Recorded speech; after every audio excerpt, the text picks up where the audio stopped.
ये कौन सा मेरा ये तो आवाज के जवानी की है। एक घर का सुभाष भी नहीं है, तो बोलूंगा नहीं है सुभाष मंदिर की ले लेंगे इसलिए। अगर लास्ट ईयर की रहेगा तो सप्लीमेंट्री भी लेंगे 3 पार्ट्स में, लेटेस्ट लेगा तो 2 पार्ट्स में। बस सुभाष ले लो, लास्ट ईयर के लोगों के 3 पार्ट्स है, इस साल के 2 पार्ट्स है। तो कोई भी ले सकते, लास्ट ईयर ले सकते 3 पार्ट्स लेना, 2 पार्ट्स लेना। अगर पॉइंट लोगे तो सप्लीमेंट्स की बुक है, इस साल सप्लीमेंट्री इन्वाइट कर दी है 2 पार्ट्स में, तीनों इन्वाइट। हमने परसों क्या पढ़ा था? What is management? Getting things done, काम करना या काम करवाना? करवाना। किससे करवाना? अपने एम्प्लॉय से और अपने नीचे के मैनेजर से। तो हम एक एमबीए की तैयारी करने वाले हैं एज अ मैनेजर। जो एमबीए है, एमबीए हमको मैनेजर बनना सिखाते हैं, उसकी शुरुआत यहाँ से होगी। फिर हमने लास्ट टाइम पढ़ा था मैनेजमेंट के 3 पिलर्स थे।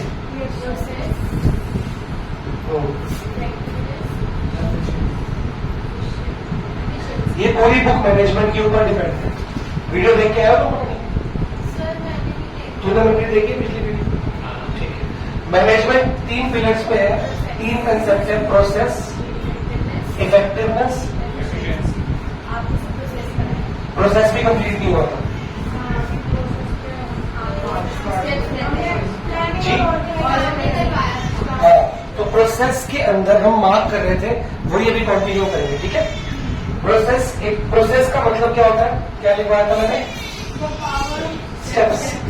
जब भी आपकी कोई ग्रुप बना, एक तो मैनेजमेंट की प्रोसेस हो, करा लो। उसके बाद आपकी प्रोसेस आएगी प्लानिंग के अंदर, ऑर्गेनाइजिंग के अंदर, स्टाफिंग के अंदर और कंट्रोलिंग। डायरेक्टिंग में नहीं है। तो जिस चैप्टर में प्रोसेस है उसका मतलब है वो स्टेप्स है और वो सीक्वेंस वाइज चलेंगे, वो आगे पीछे नहीं हो सकते। बाकी फंक्शंस, फीचर्स, इंपॉर्टेंस, लिमिटेशन आप ऊपर नीचे कर सकते। 2 बातें याद रखिए जो कल इको में बोली गई थी। ये सारी हेडिंग जो सुभाष जी में है, ये सब एनसीईआरटी की हेडिंग। ये आपने चेंज, कल को रिकॉर्ड नहीं है, पुरानी वीडियो देनी है, तो ये आपको चेंज नहीं करना। और हेडिंग के भी मार्क्स मैं आपको आंसर की दिखा दूंगा लास्ट ईयर की, उसमें प्रॉपर लिखा है if student has not written explanation but the heading is right, award half marks each. आपकी खाली हेडिंग्स के हाफ मार्क्स मिलते हैं। ठीक है। और एक्सप्लेनेशन के 1-2 मार्क्स जो भी अकॉर्डिंग टू क्वेश्चन। हम बीएसटी कैसे पढ़ाते हैं?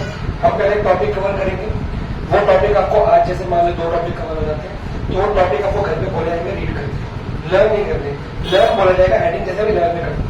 अब हेडिंग कैसे लर्न करते हैं? अगर हम कुछ बात करें तो हम हेडिंग के शॉर्टकट्स आपको देंगे, वो आपने लर्न करें।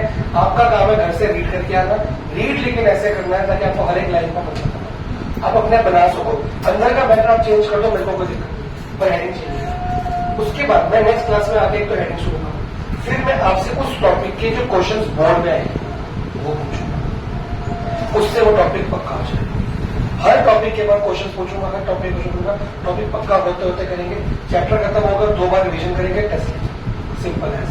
और जब रिटर्न टेस्ट दोगे तब आपके पहले 2 टेस्ट बेकार जाएंगे पहले का, क्योंकि ये बीएसटी लगती है, आसान है, होती नहीं।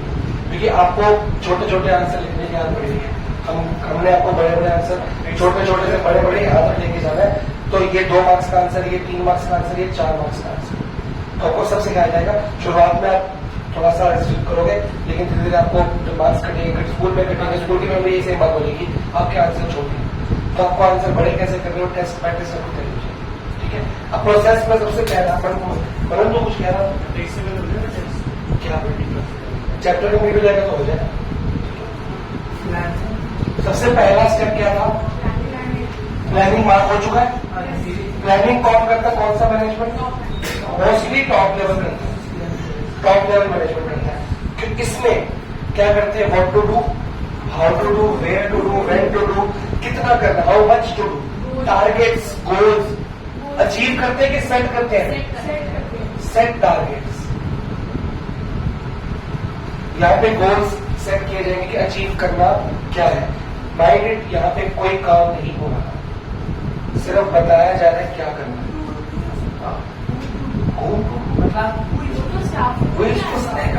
तो वो तो कौन करेगा?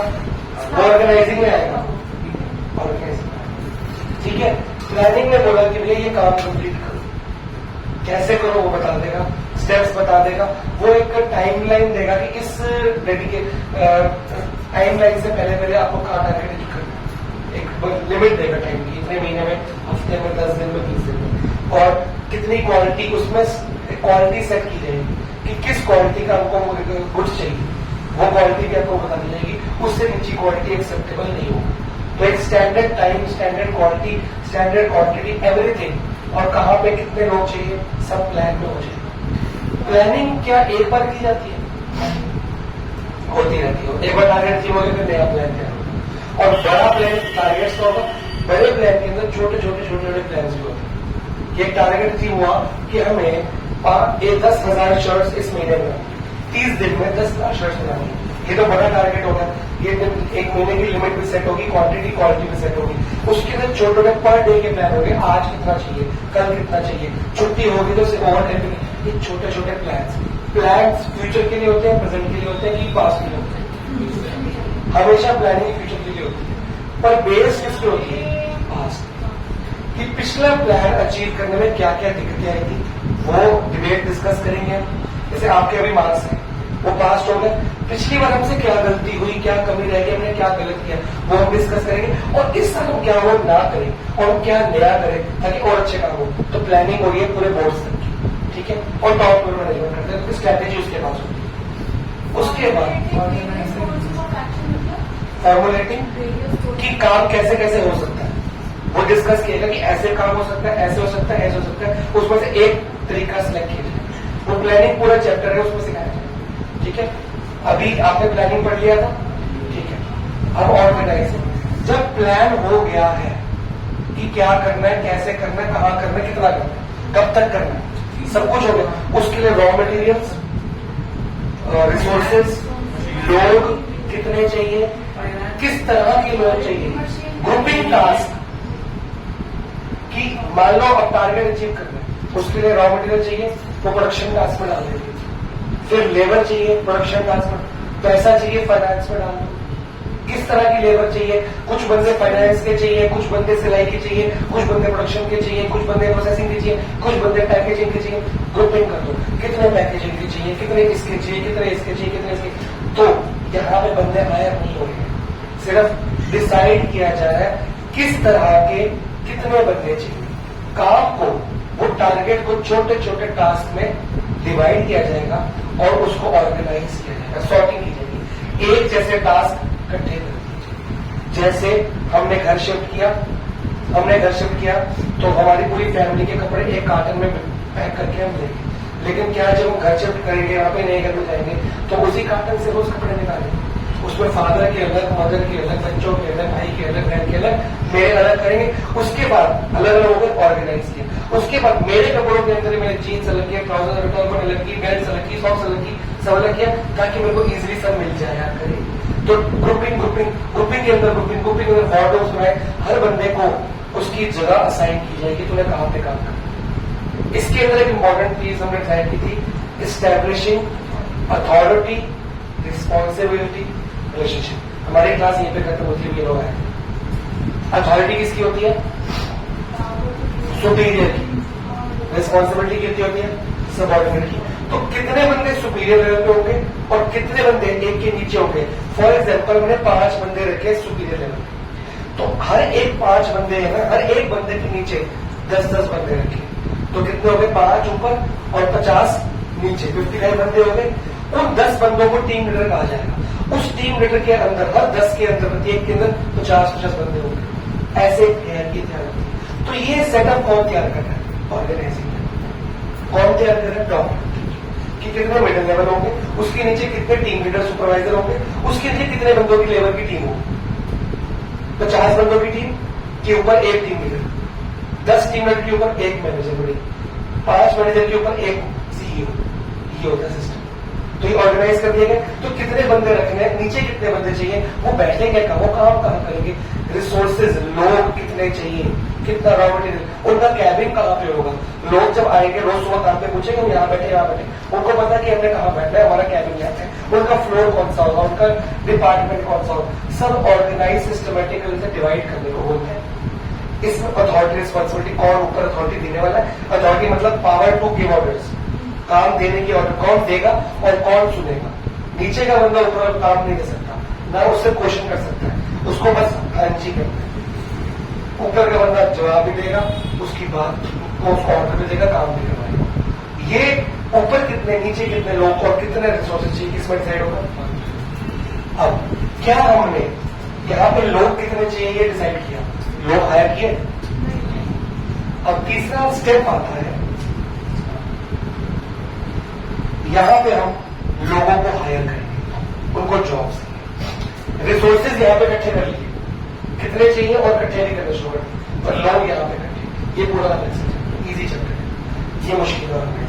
स्टाफिंग में रिक्रूटमेंट होती है।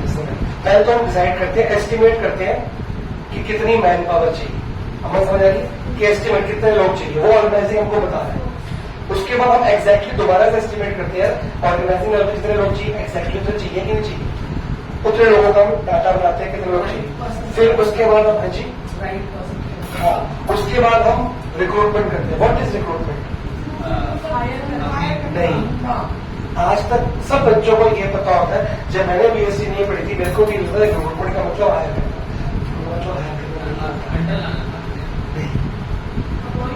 इनवाइट करना जॉब की।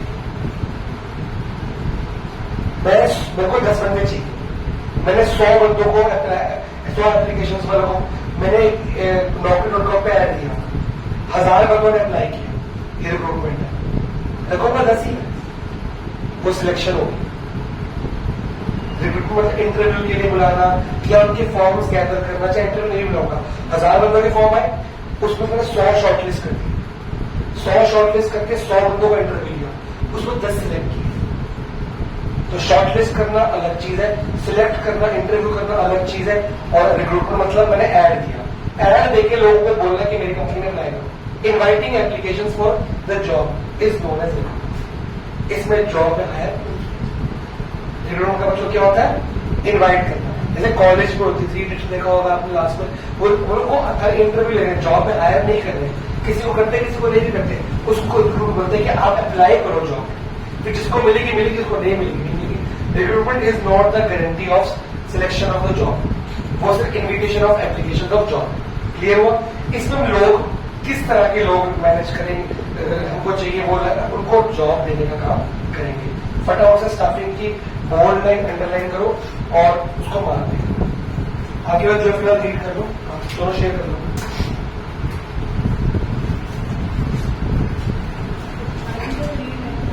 बाकी सब रीड में डाला, बोल्ड लाइन को अंडरलाइन करना है।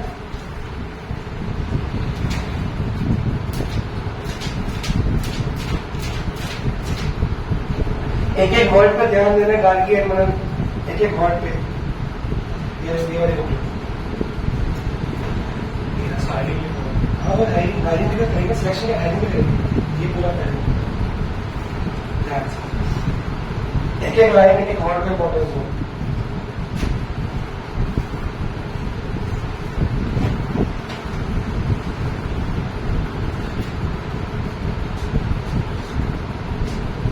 स्टाफिंग का मतलब ये कभी नहीं होता कि सिर्फ लोग हायर करेंगे, इसमें लोगों को इन्विटेशन, रिक्रूटमेंट, उनका सिलेक्शन, उनका जॉब ऑफर, उनका इंटरव्यू, उसके बाद उनकी सैलरी कितने डिसाइड होगी, ये भी स्टाफिंग के अंदर।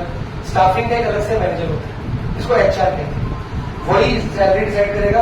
अगर आपको 2-4 साल बाद में सैलरी में इंक्रीमेंट चाहिए तो आप स्टाफिंग मैनेजर से बात करो, एचआर मैनेजर से, वही सैलरी बढ़ाएगा। कितना आपको ओवर टाइम के पैसे लगाने, कितना बोनस देना, कितने रिवॉर्ड देने, सब इस चैप्टर में एक मैनेजर ये काम करता है। खाली हायरिंग का काम नहीं है, उनकी ट्रेनिंग कराना, उनकी डेवलपमेंट करना, उनकी सैलरी को इंक्रीज करना, उनका प्रमोशन करना, उनका ट्रांसफर करना, मतलब एम्प्लॉय से रिलेटेड सारा काम। जब वो रिटायर हो तो पीएफ कितना बन रहा है, सब कुछ ये वाला मैनेजर करता है। तो इसलिए चक्कर बढ़ा के middle level manager, HR manager होता है, ये मिडिल लेवल मैनेजर। स्टाफिंग एक इकलौता वर्ड है जो प्रोसेस के अंदर भी आता है और ऐसे मैनेजमेंट के अंदर भी। एक क्वेश्चन है स्टाफिंग के अंदर है कि स्टाफिंग को line activity and column activity भी बोलते हैं। क्यों? क्योंकि प्लानिंग का अलग से कोई मैनेजर नहीं है, बस टॉप लेवल के सारे मैनेजर प्लानिंग करते हैं। ऑर्गेनाइजिंग का अलग से मैनेजमेंट नहीं है। स्टाफिंग का ना डिपार्टमेंट है। एक तो स्टाफिंग प्रोसेस के अंदर एक स्टेप भी है और स्टाफिंग का अलग से डिपार्टमेंट भी है। पांचों स्टेप में सिर्फ स्टाफिंग का अलग से डिपार्टमेंट है। हमारे ना 4 मेन मैनेजर होते हैं मिडिल लेवल में ना, जो आप सीख रहे हो वो मैनेजमेंट की प्रैक्टिस सीख रहे हो, तो मैनेजमेंट 4 होते हैं। Production department, finance department, HR staffing department या सेल्स या मार्केटिंग, एक ही बात होती है। सेल्स डिपार्टमेंट या 4 में होते हैं। वैसे कई जगह जनरल मैनेजर भी होता है, कई जगह लॉजिस्टिक मैनेजर भी अलग अलग होता है, वो उसी के सब पार्ट्स हैं, पर main 4 parts production, finance, HR और सेल्स। तो एचआर मतलब स्टाफ। तो एक इकलौता डिपार्टमेंट भी इसके लिए और फंक्शनल मैनेजमेंट, बाकी किसी फंक्शनल मैनेजमेंट के लिए डिपार्टमेंट वो भी आएंगे इसी चक्कर में आएंगे, आगे भी आएंगे। हो गया स्टाफिंग पढ़ लिया? कोई वर्ड कोई लाइन कोई तो नहीं करती। चौथा फंक्शन है डायरेक्टिंग। आप मेरे को ये बताओ, इन तीनों स्टेप्स में अभी तक काम शुरू हुआ है? लोग कितने चाहिए, रिजल्ट कितने चाहिए, लोग आ गए, प्लान तैयार हो गया, काम तो दिया ही नहीं। डायरेक्ट करना काम करना, आपको बोला जाने काम करने के लिए। इसके 4 मेन फंक्शंस होते हैं। एक होता है लीडरशिप, एक होता है मोटिवेशन, एक होता है सुपरविजन, एक होता है कम्युनिकेशन। इन्फ्लुएंस मोटिवेशन नहीं होगा, ठीक है जी। या कोई 4 इसके सब पार्ट्स हैं, लीडरशिप, मोटिवेशन, सुपरविजन ऊपर सुपरवाइज करना और कम्युनिकेट करना। जब तक मैं तुमसे कम्युनिकेट नहीं करूंगा तुम काम कर पाओगे, क्योंकि कम्युनिकेशन टू भी होता है। हम कुछ बोलेंगे, आपने प्रॉब्लम बताओगे तो काम का समाधान निकलेगा, ठीक है। लीडरशिप, एक मैनेजर एक लीडर भी होता है जो खुद काम करके दिखाता है कि ये मैं लीडर हूँ, सबको लीड कर रहा हूँ, ऐसे करना है, कैसे करना है, कैसे नहीं करना। फिर कोई बंदा काम कर रिलेक्टेड है, उसको काम समझ नहीं आ रहा, उसको दिक्कत आ रही, उसको मोटिवेट भी करेगा। जब वो हार मान जाएगा, नहीं कोई बात नहीं, हम मिलकर करेंगे तो कर सकता है। मोटिवेट करना भी मैनेजर का काम है। वो अच्छा लीडर भी होना चाहिए, अच्छा मोटिवेटर भी होना चाहिए। और सुपरवाइज, जब लोग काम कर रहे हैं उनको बिना छेड़े ऊपर से सुपरविजन, विजन करना, उनको देखना, फोर्सी करना कि वो सही काम कर रहे हैं कि नहीं, अगर गलत करे तो टोकना। तो ये 4 काम डायरेक्टिंग में हो गए। इन 4 के बगैर हम काम करवा ही नहीं सकते। बात कर अपने बात को पहुंचाना। मोटिवेशन सबके साथ नहीं होगी ना। जो बंदा काम करने से खुशहाल है, जो बंदे किसी बात से उनको मोटिवेट करना। जब तक तेरे को काम में मजा नहीं आएगा तो काम नहीं करेगा। वो काम में तेरे को एक वो मिलनी चाहिए, सेटिस्फेक्शन मिलनी चाहिए। वो कैसे तेरे अंदर आएगी, वो मैनेजर लेके आएगा। जब वो आएगी तो काम करेगा नहीं, मन से तो आएगा, काम करके जाएगा। तेरे को काम में क्या ऐसी चीज मिले, तो मोटिवेट करने के लिए तेरे को सैलरी बढ़ा सकता हूँ, तेरे को मैं घर के लिए अलाउंस दे सकता हूँ, तेरा ट्रैवल का खर्चा निकाल सकता हूँ कि तू रोज घर से काम करे, तेरे को मैं ये दूंगा, तेरे को अलग अलग गिफ्ट दूंगा, तेरा बोर्ड पे नाम लिख दूंगा, तेरी बात फोटो लगा दूंगा, ताकि तू मोटिवेट हो। तब तो वो टारगेट मिला, भाई मेरे को काम करना मजा है। क्लियर हो? सुपरवाइज करना, ये डिटेल में पढ़ेंगे जो चैप्टर आएगा। ये चैप्टर्स के नाम नहीं ना हमारे, चैप्टर 3 है, सॉरी 4 है, 5 है, 6 है, 7 है और 8। तो डायरेक्टिंग में हम क्या करेंगे, काम करवाएंगे, एक्चुअली लोगों को डायरेक्ट करके काम करवाना। और एक हायर लेवल मैनेजर एक लोअर लेवल से काम करवाता है, और लोअर लेवल उसको अकाउंटेबल और रिस्पॉन्सिबल होता है। अथॉरिटी रिस्पॉन्सिबिलिटी जो यहाँ पे दी गई थी ना, वो यहाँ पे आप एग्जीक्यूट करने का टाइम है। जिसको अथॉरिटी मिलती है वो काम देगा, जिसको रिस्पॉन्सिबिलिटी मिलती है वो अकाउंटेबल भी होगा और रिस्पॉन्सिबल भी होगा। अगर वो गलत काम करेगा तो आंसरेबल भी होगा पूरा प्रोजेक्ट। जितना बीएससी में क्वेश्चन पूछोगे, जितना बाहर पूछोगे, उतना बीएससी समझ आएगी। बीएससी लर्न करने से नहीं आएगी।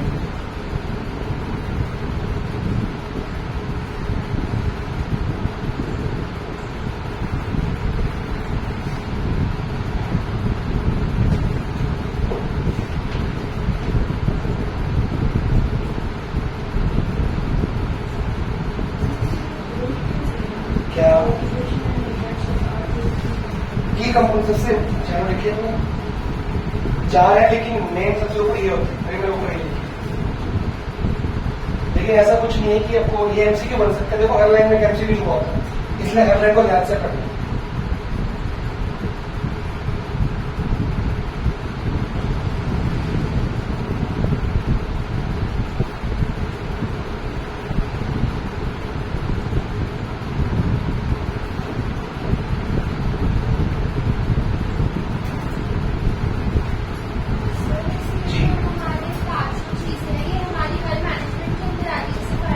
फर्स्ट जी, तभी इसके ऊपर पूरा चैप्टर है। ये आगे आगे जब कॉलेज में जाओगे ना तब और डिटेल पढ़ोगे चैप्टर, इस साल तो बहुत डिटेल पढ़ोगे, आगे वाले पढ़ोगे। अभी ये चैप्टर है, आगे बुक लाइए इसके ऊपर। ये हर तरह की मैनेजमेंट में चाहिए, हर तरह की कंपनी में चाहिए, आपके स्कूल के अंदर भी है। अगर स्कूल में जो ऑर्गेनाइजेशन होता है उसके अंदर भी होता है। हर चीज पहले प्लान किया जाती है, टाइम टेबल सेट करना, आपके पीरियड सेट करना, टाइमिंग सेट करना, और कैसे अच्छे मार्क्स आए, पूरा एक करिकुलम सेट करते हैं कि कब कौन से महीने क्या पढ़ाना है, क्या नहीं, प्लानिंग होता है। पढ़ाई नहीं हो रही, सिर्फ स्टाफ में बैठे प्लानिंग होगी। फिर कितनी टीचर्स चाहिए होंगी, कितने रूम्स चाहिए, कितने डेस्क चाहिए और कितनी फ्लोर्स चाहिए, एक फ्लोर पे कॉर्नर में कितनी क्लासेस होंगी, ऑर्गेनाइज करना, उसकी सेटिंग करना। फिर टीचर्स को हायर किया जाए, बच्चों को बुलाया जाए, फिर उसकी पढ़ाई शुरू होगी। Teacher is a good leader, motivator teacher होना ही चाहिए, और टीचर को कम्युनिकेट टू वे कम्युनिकेशन होना ही चाहिए, और टीचर आपका काम भी चेक करता है, सुपरविजन करने कॉपी चेक होती है, तो सब कुछ तो हो रहा है। इसके बगैर तो काम नहीं हो। उसके बाद लास्ट स्टेप आता है कंट्रोलिंग, टेस्ट लेना। बिना टेस्ट लिए मार्क्स आ जाएंगे, क्योंकि जो गलती वहां कर रही है वो गलती यहाँ होनी चाहिए। तो फॉर्म के अंदर पहले बात करेंगे, फिर स्कूल के अंदर बात करेंगे, तक समझ आएगा। फॉर्म के अंदर क्या होगा, काम दे दिया, इस टाइप में काम दे दिया, तुम काम कर रहे हो। टारगेट था 10,000 शर्ट एक महीने में। अब एक तरीका तो ये है कि मैं आपको काम देके, देखिए मैनेजर के पास बहुत सारे काम होते हैं, बहुत सारे प्लान्स को एग्जीक्यूट करना होता है। तो मैं काम दे दिया, फिर मैं दूसरे अपने इंपॉर्टेंट मैटर्स पे काम कर रहा हूँ। मैं एक महीने बाद तुम्हारे पास आऊंगा और तुम्हारे टीम लीडर से मिलूंगा कि 10,000 अचीव हुए कि नहीं हुए। बोलेगा सर 8,000 अचीव होगा। उससे रीजन पूछूंगा, वो बोलेगा कुछ लोग छुट्टी मार गए थे, कुछ बीमार हो गए थे, रॉ मटेरियल टाइम पे नहीं पहुंचा, वगैरह वगैरह। तो ये उसकी हेडेक थी, मेरा काम नहीं था, क्योंकि उसको मैंने अथॉरिटी दी थी कि ये सब काम खुद निपटियो, अगर कोई दिक्कत है मेरे को अप्रोच करिए। तो मैं तुमको 2 थप्पड़ मारूंगा तो मेरे को बताया था। जब तेरे को दिक्कत आ रही थी तो अगर मान लो मैंने टेस्ट किया, आजा कह दिया इसके मार्क्स खराब आ गए, मैंने पूरा मार्क्स को खराब है, ये बोले सर मेरे को ना चैप्टर आधे के बाद समझ नहीं आया था, मैं 2 थप्पड़ मारूंगा, पहले भी बताया तो मेरे को बता, मैं बताऊंगा ना तेरे को, तू टेस्ट देने के बाद मेरे को बता रही है कि सर मेरे को समझ नहीं आया, तो ये गलत बात हुई। तो टाइम से पहले मेरे को बताना उस छोटे मैनेजर या एम्प्लॉय का काम है कि नहीं। तो अब मेरे पास 2 तरीके हैं, तो मैं पूरा महीने के बाद कंट्रोलिंग करूँ, ये मैं वीकली 4-5 दिन में चेक करता हूँ कि टाइम पे काम हो रहा है कि नहीं। मैं क्या करूंगा, 10,000 को 4 हफ्तों में डिवाइड कर दूंगा, 1 महीने। तो 1 हफ्ते में मेरा टारगेट 2500 शर्ट हो जाना चाहिए।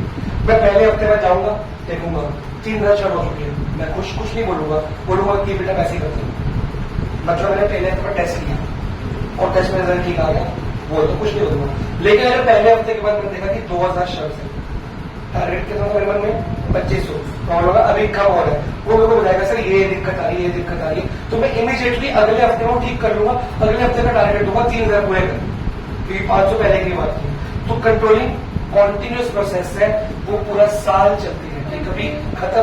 मतलब कंट्रोलिंग का मतलब ये नहीं कि एंड में करनी है, वो साइड बाय साइड करते रहना पड़ता है ताकि टाइम पे काम कंप्लीट हो। पहली बात कंट्रोलिंग का दूसरा काम है, जो टारगेट सेट हुआ था उसको कम और एक्चुअल टारगेट जो अचीव हुआ है उसको क्या करना, कंपेयर करना। टारगेट था 2500 एक हफ्ते का, एक्चुअल हुआ 2,000, कंपेयर किया। उसके बाद कमी ढूंढना, एनालाइजिंग डेविएशन, कमी ढूंढना कि क्यों हुआ, फिर उस कमी को दूर करना, ये काम कंट्रोलिंग। तो अगर कंट्रोलिंग नहीं होगी तो क्या होगा, हम कमी ढूंढेंगे भी नहीं और कमी दूर भी नहीं करेंगे। खराब मार्क्स आगे अगली बार देखेंगे, अरे कमी देखो क्यों खराब आए, क्या लैंग्वेज में दिक्कत थी, आपको याद नहीं हुआ था, आपकी प्रैक्टिस में कमी थी, आपके रिविजन में कमी थी, क्या दिक्कत थी, आप बीमार हो गए थे, आपकी छुट्टियां हो गई थी, क्या दिक्कत थी, वो कमी दूर तो करनी पड़ेगी ना। अगर कमी बस इस पर मार्क करवाया अगली बार देखेंगे, वो तो दुख नहीं होती ना। तो ये लास्ट स्टेप है, और ये जो बेस बनेगा ना, ये बेस बनेगा नेक्स्ट प्लान में। मान लो 10,000 का टारगेट था, हमने हर मार्केट पूरी ढंग से कंट्रोलिंग करी, तब भी टारगेट अचीव नहीं कर पाए। सब कुछ सही करते गए, डेविएशंस को डेविएशन मतलब कमियां दूर करते गए, लेकिन टारगेट अचीव नहीं होता, मतलब हमारा प्लान ही खराब था, अचीवेबल नहीं था। तो नेक्स्ट प्लान को रिवाइज करें, वी कंट्रोलिंग में हमको कमियां मिली, समझ गए। तो कंट्रोलिंग कॉन्टिन्यूस वजह साथ साथ करनी पड़ती है, रेगुलर बेस पर करनी पड़ती है। और कंट्रोलिंग तभी होगी जब प्लानिंग हो। जब 10,000 का प्लान सेट था तभी तो कंपेयर किया। मान लो प्लानिंग नहीं है तो तुम 1500 बना के खुश हो गए, तुम्हें राती मजा आ गया, लेकिन टारगेट 2500 का था एक हफ्ते का। वो टारगेट क्या था, प्लान ने दिया था। अगर प्लानिंग नहीं होती तो कंट्रोलिंग का भी बेस, ये क्वेश्चन है प्लानिंग चैप्टर के अंदर भी है और कंट्रोलिंग में भी है कि कंट्रोलिंग का बेस प्लानिंग है। अगर प्लानिंग नहीं तो कंट्रोलिंग बेकार है। तुम चेक क्या कर रहे हो? जो तुमने प्लान किया। जब प्लान नहीं किया तो चेक क्या करो? कुछ तो टारगेट बन के रखोगे ना। मान लो मेरा टारगेट है कि मैं वीकली टेस्ट में 25 में से 20 प्लस लेके आऊंगा हर टेस्ट में, तो मेरे मन में टारगेट है 20 प्लस। तो अगर उससे कम आएंगे तो मेरे को खराब लगेगा और मैं कमी ढूंढूंगा। लेकिन मैंने अगर 20 प्लस का टारगेट रखा ही नहीं, जितने आगे 18 में कुछ होगा। तो अगर प्लान है तो ही कंट्रोलिंग करनी है, और अगर प्लान नहीं तो कंट्रोलिंग का फायदा नहीं। और कंट्रोलिंग है तो नेक्स्ट प्लान है। कंट्रोलिंग नहीं किया आपने तो नेक्स्ट प्लान में सेट ही नहीं कर पाओगे। तो एक दूसरे के आपस में डिपेंडेंट है, कॉम्प्लीमेंट्री, एक साथ चलते हैं। ये क्वेश्चन है बोलता है इंटरडिपेंडेंट है। रिलेटिव तो सारे हैं, क्योंकि एक के बाद देखो इसमें कोई सा ऊपर नीचे नहीं कर सकता। अब पूछो सुपरवाइजर से देखना होता है कि क्या होमवर्क हो रहा है, टाइम पे नहीं हो रहा, कॉपी चेक हो रही नहीं हो रही, लेकिन टेस्ट लेना इस कंट्रोल एक्चुअल। अच्छा, इसमें खाली क्वांटिटी की बात करेंगे ना, क्वालिटी भी चेक होती है कि जो प्लानिंग में बोली थी कि ये वाली क्वालिटी चाहिए, वो स्टैंडर्डाइज क्वालिटी चेक हो रही नहीं। हर कंपनी में time to time quality check होता है कि रॉ मटेरियल अच्छी क्वालिटी का, जिस क्वालिटी का डिजाइन था, आया कि नहीं आया। तो हम लोग पिज्जा बनाते हैं, उनकी स्टैंडर्डाइज मेन्यू है। हर डोमिनोज का टेस्ट क्या होता है, क्योंकि उनका स्टैंडर्ड प्रोसीजर है। तो वहां पे हर हफ्ते क्वालिटी चेक होता है कि सब्जी उसी क्वालिटी की आ रही है। अगर सब्जी बिना क्वालिटी की टेस्ट खराब हो जाएगा नहीं हो जाएगा, तो वो क्वालिटी चेक होता है। जो लोग तैयार किए उन्होंने पिज्जा बेस के लिए, वो अच्छी क्वालिटी, सेम क्वालिटी का। अब केचप तुम खरीदते हो, हर कंपनी केचप का टेस्ट क्या होता है, डिफरेंट होता है। तो उनकी अलग अलग क्वालिटी है ना, क्वालिटी चेक करो। तो एक क्वालिटी कंट्रोल इंस्पेक्टर होता है कंपनी, वो हर 3-4 दिन में कई बार, अगर बहुत बड़ी कंपनी तो डेली बेस पे और कई बार महीने के बेस पे, अलग अलग कंपनी के वैल्यू के हिसाब से वो जाता है और क्वालिटी चेक करता है और 1 में से 10 में से रेट करता है कि क्वालिटी आती है या डिजाइन से नीचे, डिजाइन से ऊपर है। तो ये हर कंपनी में होता है। तुमने भी देखा होगा कि नई टीचर स्कूल में आती है, एक क्वालिटी से पीछे आके बैठ जाती है, वो क्वालिटी चेक हो रहा होता है कैसी है। और ये क्वालिटी चेक ना टाइम टाइम स्कूल में होना चाहिए।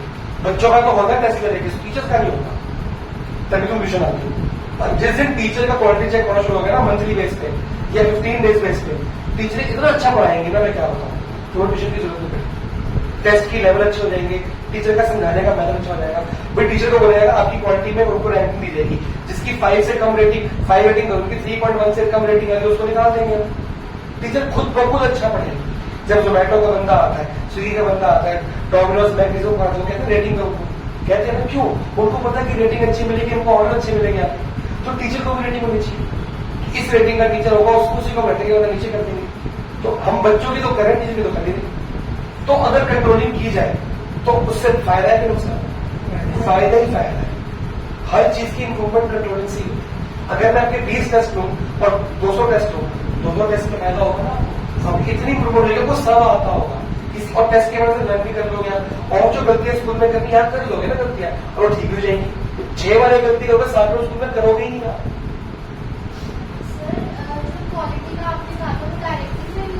नहीं, क्वालिटी चेक नहीं होगी।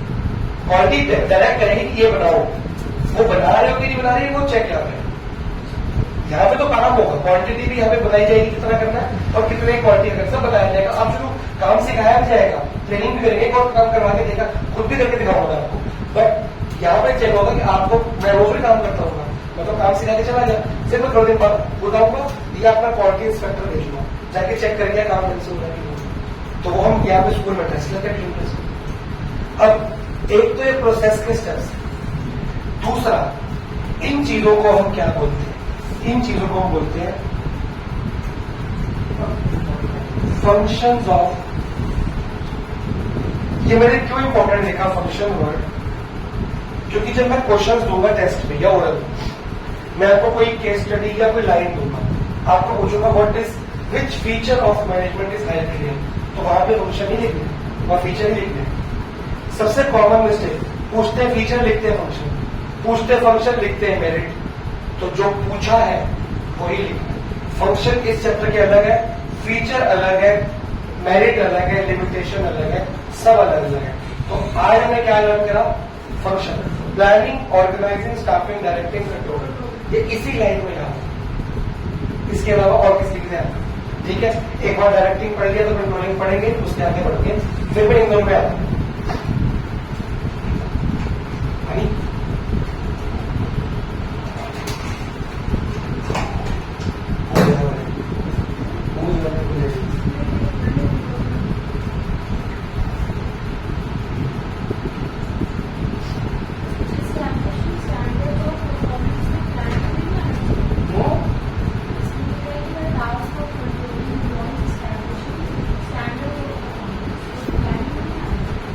एस्टैब्लिशिंग स्टैंडर्ड वहां पे सेट, वो टारगेट सेट होती है, स्टैंडर्ड वहां बताया जाएगा, उसको एस्टैब्लिश करना किस तरह का था, डिटेल में बताया जाएगा आपको।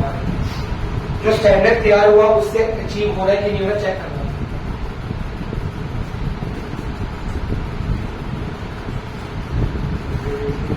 क्या कमियां, डिस्क्रिपेंसी, डिवीजन बहुत इंपॉर्टेंट वर्ड है, बहुत बार रिपीट होगा इसका। कमियां, गलतियां दूर करनी।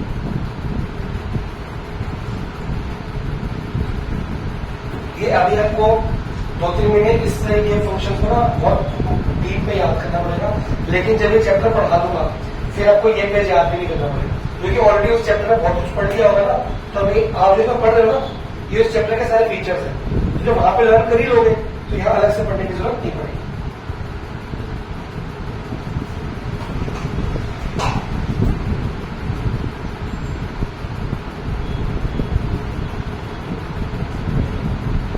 कोई वर्ड, कोई लाइन चल करिए उंगली।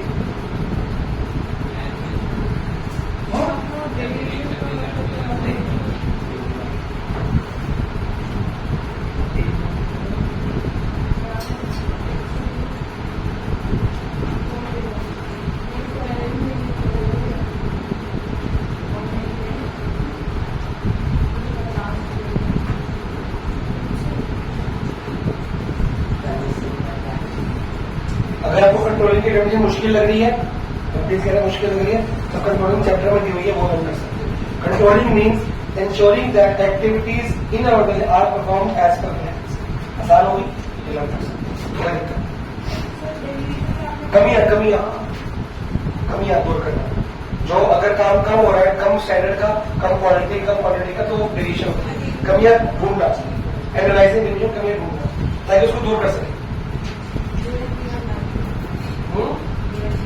हाँ, कमियां हिंदी में लिख तो क्या दिक्कत है, मतलब तो छोटे छोटे इंपॉर्टेंट वर्ड्स का, मुश्किल वर्ड का मतलब लिख के आता है, ताकि जो याद करोगे ना यही वर्ड्स आपको, जब आपको आंसर में अच्छे अच्छे वर्ड्स डालने हैं तभी मैं इंप्रेस होगी। तो डेविएशन पे डेविएशन लिख के आओ, इनको हम क्या बोलते हैं, एज अ फंक्शन ऑफ। तो मैंने के 3 कंसेप्ट है, उसमें से पहला कंसेप्ट क्लियर हो गया, सेकेंड है इफेक्टिवनेस, थर्ड है एफिशिएंसी। इफेक्टिवनेस का मतलब और एफिशिएंसी का मतलब, इसका मतलब है कंप्लीटिंग द जॉब या टास्क, ठीक है। इसका मतलब है कंप्लीटिंग द जॉब या टास्क, इसका भी सेम मतलब है।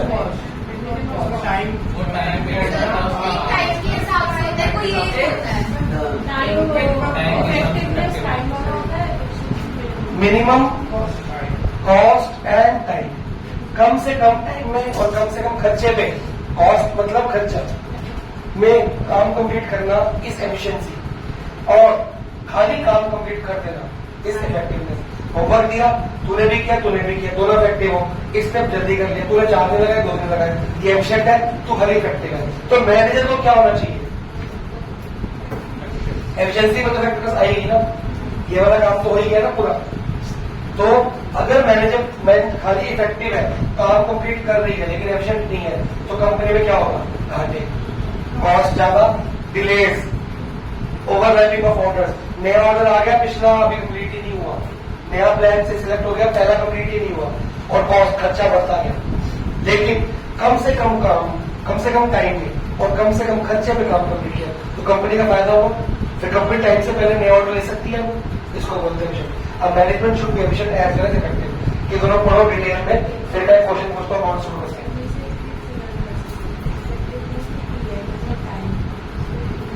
टाइम नहीं है ना इसमें, टाइम है ही नहीं यहाँ पे, टाइम पे कंप्लीट करना यहाँ पे है, सिर्फ कंप्लीट करना, टाइम में कंप्लीट करना होता है।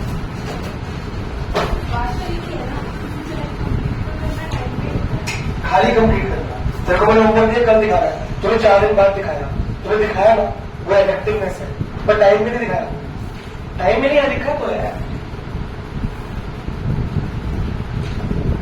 देखो कोई वो गलती नहीं है, मैं उसको देखे बैठे। मैम भी बोल रहे काम कंप्लीट करना सिर्फ इसको बोलते हैं इफेक्टिवनेस, और टाइम पे और कम कॉस्ट में किसको बोलते हैं? पढ़ लिया?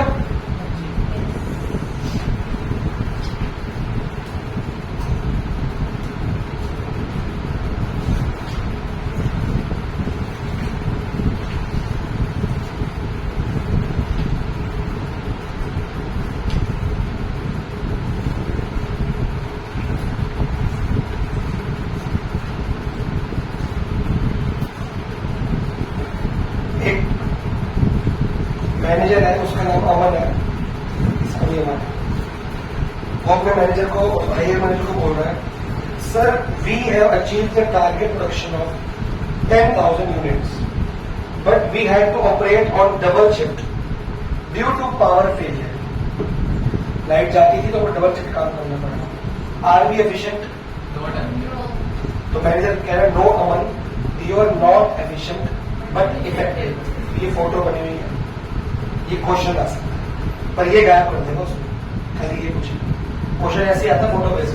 तो जो नई बुक है और जो पुराने की सप्लीमेंट्री बुक है, उसमें फोटो बेस्ड क्वेश्चन पीछे दिए होते हैं। दिखाया था तो मैंने photo based question, MCQ, assertion, reasoning सब दिया था।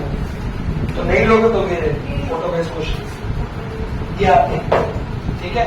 तो नई लोग है तो ठीक है, ये तो लास्ट ईयर के लो, लास्ट ईयर के 3 मॉडल से 3 लेने पड़ेंगे, सप्लीमेंट्री कहते हैं उसको।